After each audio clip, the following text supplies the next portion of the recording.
The noon of early summer was particularly warm. A clam crawled onto the riverbank to sunbathe. It opened its hard shell, exposing the tender flesh inside, and felt so comfortable that it was almost falling asleep. At that moment, a snipe flew over. It had a long, sharp beak and fed exclusively on aquatic creatures like clams and small fish.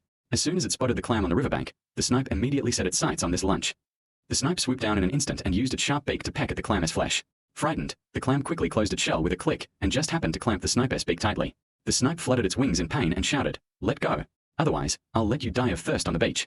The clam refused to back down either. "You let go first. Otherwise, I'll break your beak, and you'll never eat again." The snipe dragged the clam around on the beach, trying to pull it to a dry spot to make it die of thirst. The clam, in turn, struggled to move toward the water and clung tightly to a rock.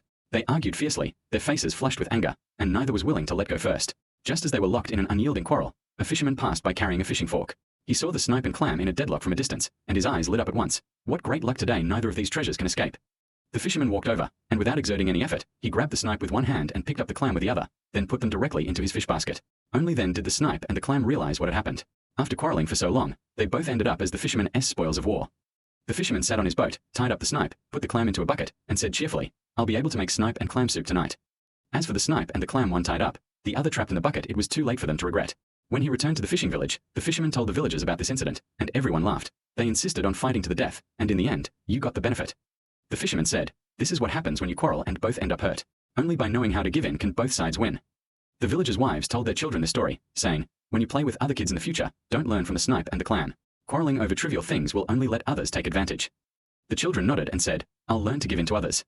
Teachers also taught this story to their students, explaining, "The snipe and the clam quarrel, and the fisherman profits. This is a truth that has stood the test of time. If you have a conflict and refuse to give in to each other, you'll only let others gain the benefits in the end." Once, two villagers quarreled over the boundary of a field ridge and even almost came to blows. An elderly farmer used the story of the snipe and the clam to persuade them. If you keep quarreling, you'll only delay farming, and others will be the ones to benefit. The two men listened and quickly made up. Two peddlers in the market were very wise. One sold cloth, and the other sold needles and threads. Instead of quarreling, they even recommended each other's businesses.